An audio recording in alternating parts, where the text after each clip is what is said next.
Welcome back to Morning Joy, where truth matters. I'm your host, Keith Downey, and we are talking about humility and how can we live out our lives with humility with Debbie Giorgianni and Adam Blai. Good morning, Debbie and Adam. Good morning, Keith. Thanks so much for having us on The Next Right Thing. We're excited to be here and talking about the spirit world this Saturday. Adam and I, we have planned a live show with calls with Dr. Mark Miravalli, who is an expert on the Blessed Mother, our true role model of humility. I mean, it's going to be an amazing show this Saturday. But today, Adam, I know we always turn to one of our favorite saints, Padre Pio, and his words, and he talks about humility a lot. And one of the talks that he gave, and when he shared in homilies and other times he interacted with the public, he said, "You must always humble yourself lovingly before God and before men, because God speaks only to those who are truly humble, and he enriches them with his gifts." That's from the great Saint Padre Pio. But we're going to talk true humility right now, Adam. But let me just tell our listeners of Morning Joy, the phone lines are open. So if you want to talk about what it means to you, what's your definition of humility? Do you know people in your life that are truly humble? Are you truly humble? Do you struggle with it? Call in 877-757-9424. Okay, Adam, good morning. Good morning, Deb. So yeah, here we are. We're still, in the month of Mary, and humility is a great kind of point to talk about Mary, to look at her primary traits in contrast with the enemy, and how by taking on kind of the traits of the enemy, we really do a disservice to our spiritual lives. So we've mentioned many times how in the world of exorcism, Mary plays a big role, and the fear that the enemy has of her, and the fact that her traits completely oppose and defeat their traits. So, of course, Mary's traits are humility and obedience, and really obedience arises from humility, right?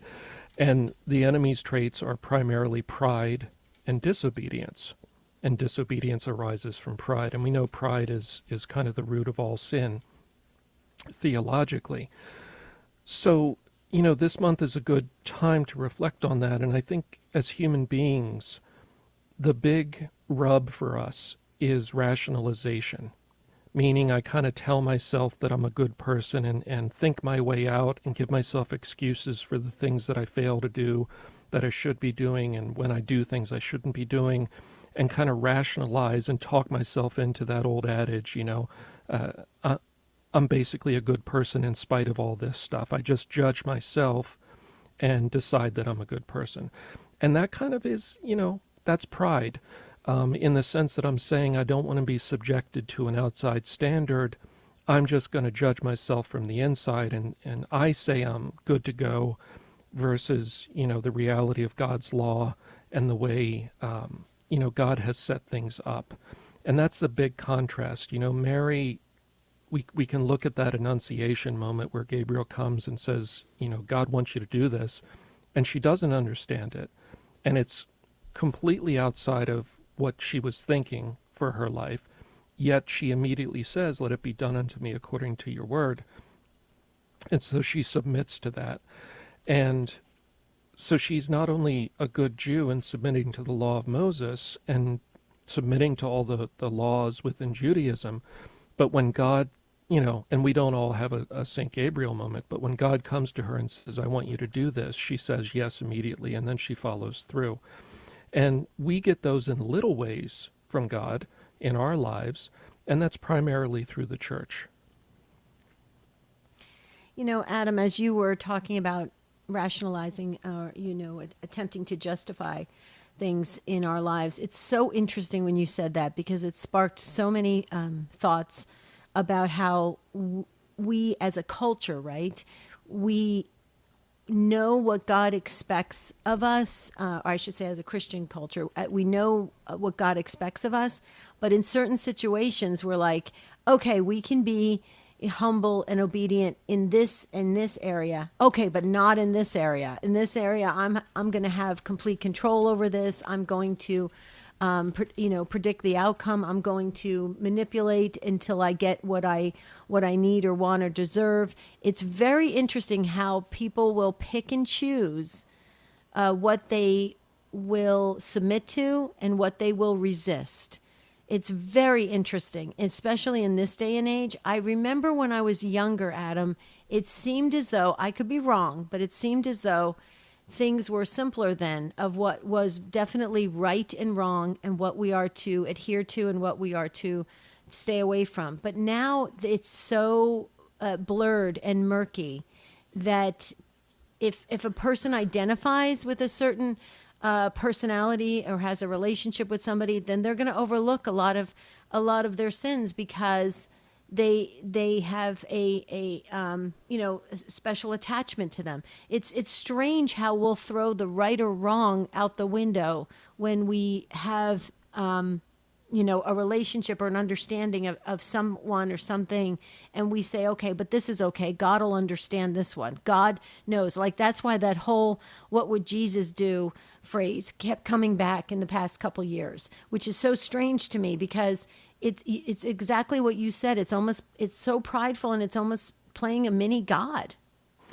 Yeah, and Deb, one of the things that I came to understand working in the prisons, I worked in prisons here in Pennsylvania in psychology for, I think, a total of maybe 7 years between the different institutions. One of the things I realized over time is just about everybody in prison feels that what they did was justified or even the right thing to do.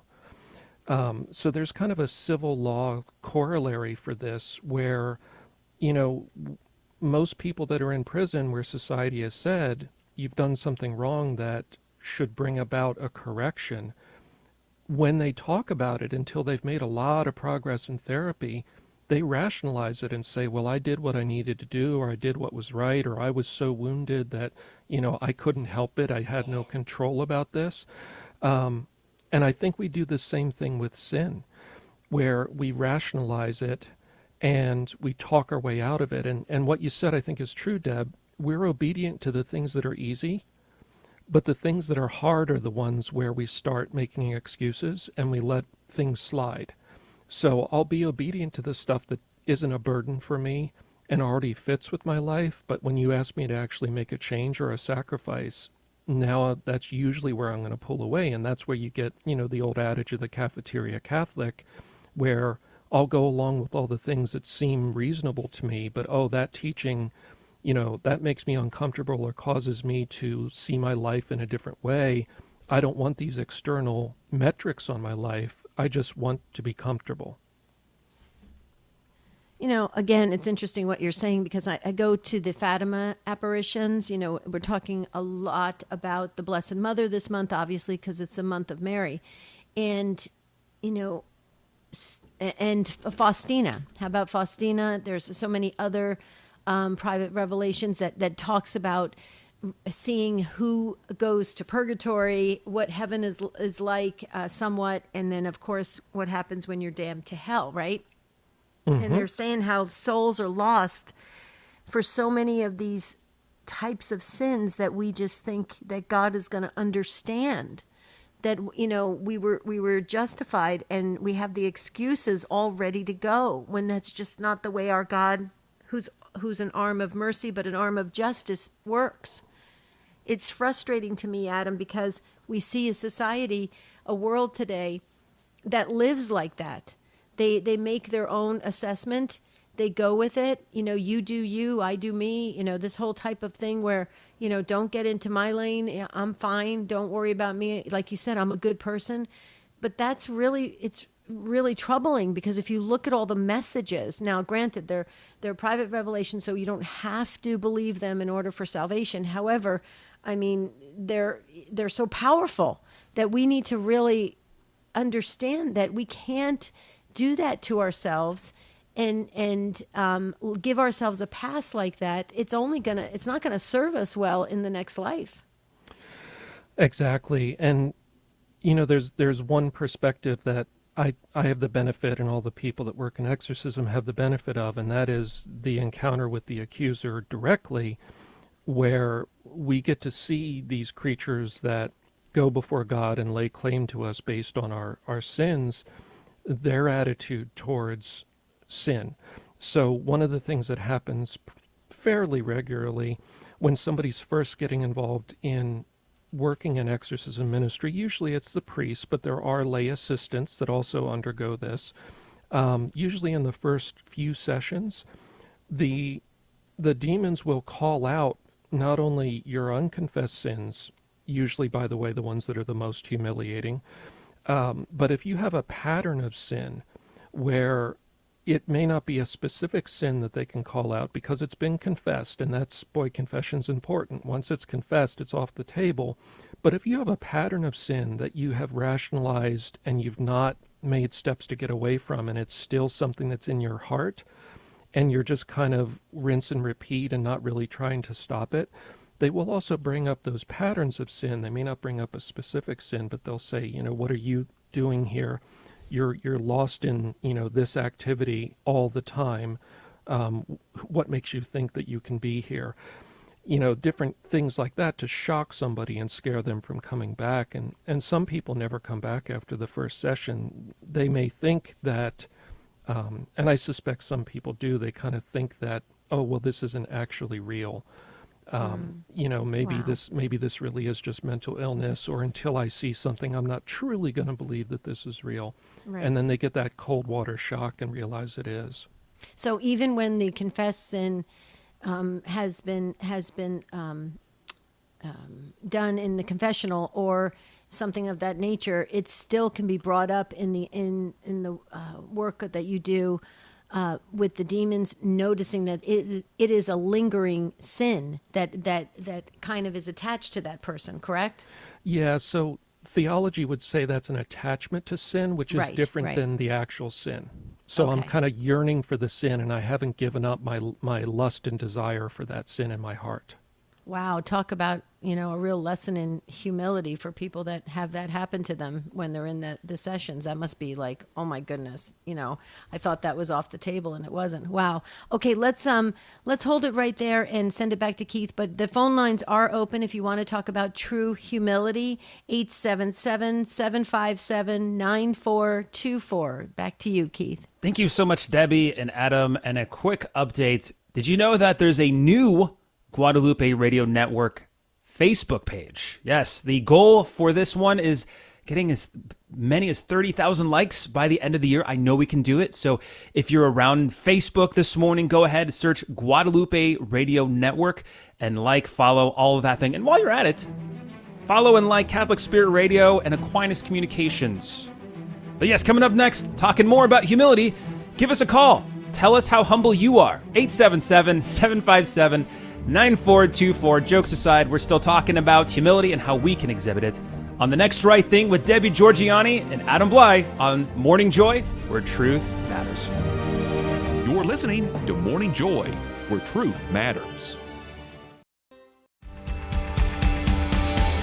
Welcome back to Morning Joy, where truth matters. I'm your host, Keith Downey, and we are continuing the conversation of humility and why, and we should really be living it, with Debbie Giorgianni and Adam Blai on The Next Right Thing. Take it away. Oh, come on, Keith. We've got to keep a sense of humor here on Morning Always. Joy. Okay? So, yes, we want our listeners to call in and share how humble you are in your daily life. Okay? 877-757-9424. Or talk about the definition of true humility in the Christian life. So please dial in if you have a few, maybe 3 or 4 minutes that you can spare this morning, and be with us on air for the Morning Joy listeners. But Adam, back to what you were sharing about the exorcism work that you do on a regular basis. Those people that you were referring to, that the demons will call out their attachments to sin, the things that just kind of linger with them or they struggle with, even though it has been a confessed, sin. Do these people come back to the ministry work, or are they like, I'm out of here. There's no way I want this happening to me? Well, and it's important, Deb, to remember what I'm saying is they're not really, this is the people that are not really struggling with their sin, meaning they keep going back to it and they're not making an effort to struggle with it. So it's an attachment to sin that they're not really resisting or doing the work to deal with. So think of the person maybe that's, drinking, and drinking's a problem for them, but they're doing nothing to work on it. They're not going to AA. They're not listening to anybody that's trying to help them. They're just choosing to continue to go back there, and they're not doing anything to stop. So that's a person who's not resisting at all the attachment to sin. Gotcha. Those are the kind of things that they bring up. Now, I would say some never come back, but, honestly, sometimes they don't come back just because it's scary. So the demons will do other things just to literally scare them so they don't come back.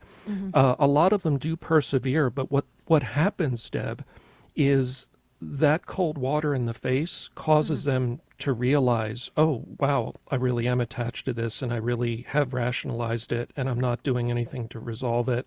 And then they get their life in order because the accuser has literally accused them publicly and directly. And so they get a wake-up call like, oh, God's laws really do matter. So it backfired on the demons. They want Yes. to, okay, interesting. There, see how God will allow a good and raise a good out of so many things that we struggle with. That's very interesting. Okay, Adam, let's turn our attention to the phones because Timoteo's on the line from Findlay, Ohio. Timoteo, welcome to The Next Right Thing. Good morning. Good morning. Go right ahead. Way back in my recreational leadership circuit days, there was one thing that I learned from a very good mentor, one of the patriarchs of the recreation leadership circuit, was basically it's this: stand up, speak out, and step back. And it's figured, like you say what you want to say, and then step back and listen. Right. And sometimes that can be a challenge. To have the humility to keep your mouth shut and then listen to what other people say. That's very true, Tim. What do you say to that, Adam? Yeah, this touches on what I wanted to get to, Deb, and that is kind of the positive aspects of this. So we've talked about rationalizing and avoiding God's law, but there's positive things that I think we can close with. That how can we embody humility and obedience in our lives? And I think Timoteo is touching on one thing, and that is not only to judge others and tell them how they need to be living their life, which, boy, that's not really the best approach. To charitably, you do need to let people know, but charitably. But then is to listen. And another way to frame that, I think, is to pray for others, but also ask for prayers for yourself. So, yes, we need to inform the conscience of other people if they are doing things that are spiritually harmful to themselves and others. But we also need to pray for them. But then the humble part of it is to realize I probably have blind spots too that I don't even realize. And please pray for me. And make that request in all humility. That is one aspect of all this that we can start to be humble about, is that we do need prayers. We don't have all the answers. We probably have blind spots and haven't figured everything out ourselves. Yeah, Tim, That's I a think good you. point. Yeah, I think you nailed it, Tim. Go right ahead. No, I said that's a good point because I may have blind spots that I don't realize, but if somebody doesn't point them out, I'm going to keep doing them. Yeah, exactly. Without knowing that I'm doing wrong. Yeah. Or sometimes we've rationalized away our behavior to the point where it becomes a blind spot, where we have ceased to even try. We've accepted our excuses for our sins, and we don't even think about them anymore. And some people, like a common one I encounter is, haven't been to Mass in years, but I've rationalized the reasons I haven't gone so it doesn't count, and I can just return to communion at any time without going to confession. Right. Well, thank you, Tim, so very, very much. We've got another caller coming in right behind you, so we appreciate the call this morning. God bless you and have a beautiful rest of your day. Okay, Tim is just getting ready to bring our next caller on air with us. We only have a couple minutes, but we wanted to squeeze them in, and I believe it's Dana, and Dana is in just south of Dallas, Texas. So Dana, you're on The Next Right Thing with us. We wanted to squeeze you in on true humility. Go right ahead. Hi, Debbie. Hi. This is Dana. Last night, I happened to just turn on my TV, and I always like to watch Adoration Live. And I'm fighting cancer. And my humility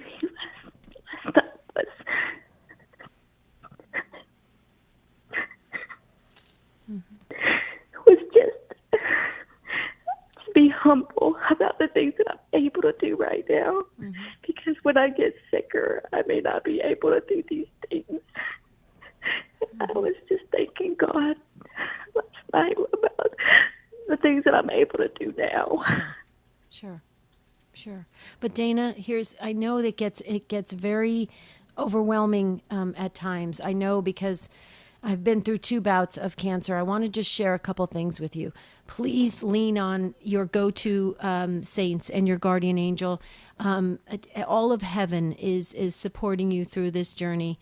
So please know that you have a lot of support, and you have the prayer support from us. So I put you in the prayer book, Dana. But one thing I would share that has really gotten me through it is take it one step at a time, one day at a time, one moment at a time, and not look at the whole big picture. Because if you're standing at the base of a mountain, Dana, and somebody were to tell you got to climb this mountain, and you look up and you see how big the mountain is, people will say, oh, I can't do that. There's no way.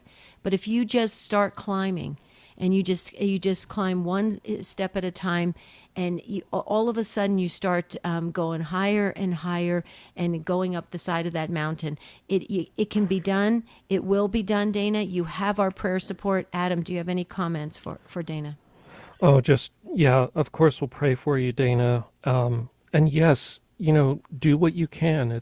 Life is freedom within limitations, and I would say whenever there's suffering or difficulty in life, try to ask God to help you learn whatever it is he wants you to learn, because ultimately God brings good out of everything. We all have, of course, mortality, and sometimes facing mortality brings tremendous fruits in our lives because it brings things home to us in a way that nothing else can.